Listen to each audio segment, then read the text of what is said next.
So I'm going to walk you through the Dashlogic now. It is a little add-on that plugs into the OBD2 port and shows some additional options here on the dash. The way that you cycle through these options is by hitting the lock button.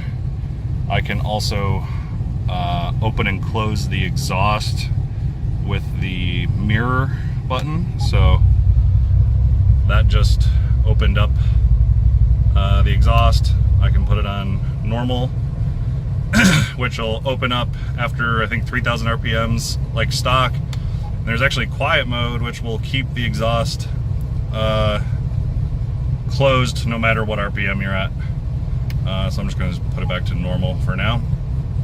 And so as you can see, it's showing the trans temperature, which is not a default thing that shows. And I'm just going to cycle through. Again, that's with the lock button here.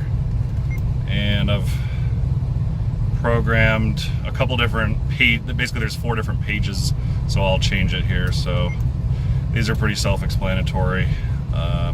This lets you know how much timing it's pulling out for traction. That's self-explanatory. That's self-explanatory. That's the outside air pressure. If it's pulling any timing because of knock. Ethanol.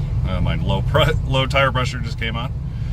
Anyway, this is reading the ethanol, and I think this is back to the original trans temp that I usually have it on, but I can switch it. I'm not gonna, it's too dark down there to show you, but I can change what page it's on. Come on. Yeah, low tire pressure. I barely ever drive this thing, so. Alright. So this is my kind of diagnostic options, if you will. So that's self-explanatory. Throttle percentage, this is actually kind of cool, I guess, if you're into that kind of stuff, but what else? That's self-explanatory. OBD2 readings, this is very useful in my opinion. It's helped me know which OBD2s go bad in the past. Pretty slick.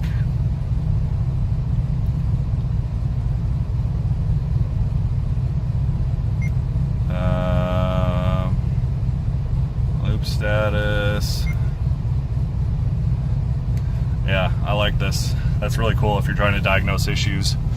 But I like the other one that I have just for real-time, useful driving information. Basically, I like the trans temp the most. I also like knowing my ethanol. I think that's here on page 5. Yeah. So that lets you know how good the ethanol, or how good the E85 was that you just put into your tank. Or, yeah, that's about it. I mean, lets you know how much 93's in there otherwise. This car actually does have a real flex fuel setup, so it's tuned where no matter what that percentage is, the computer automatically adjusts the spark and fuel and all that stuff depending on that percentage, so you don't have to worry about whether you put 93 or E85 in there. A lot of people are confused by that. I don't know why. Probably shouldn't buy this car if you're confused by that, but I'll take your money. Other than that, AC works. Yeah, that's about it. Stock radio. Everything else is stock in here. So that's about it. Alright, so I forgot to talk about the launch controller and flex fuel setup under here. It's all custom. So this piece here and this piece here are part of the Magnus launch controller. It's actually been custom fabbed. We kind of disassembled it and put it in this fashion. This is the knob where you adjust how aggressive the launch is. It actually affects how it drives around in general. I like it down pretty far for daily driving. Dang, how far up is this thing? Okay, so that's all the way down. Like the clutch won't even work with that like that. So I'm just going to open it up a little bit. So right now it's set to be super slow clutch release, and I'll demonstrate that in a minute. Also, we've got flex fuel, actual GM flex fuel sensor. I don't know if it's from a Tahoe or whatever, but my boy John did all this setup. All tuned by James Carger. What up, James? Let me demonstrate this launch controller because nobody has this and it's super cool. I'm terrible at driving, so I didn't give it enough seat time, but all right. So here's this button. You're probably thinking that's a nitrous button, you liar.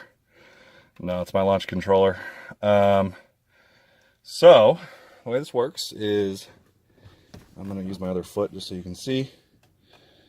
You push the clutch in, and you can pretend you're at the racetrack. So I'm at the staging line, clutch is in, I hit this, and what that's going to do is make sure that this releases slowly. Watch.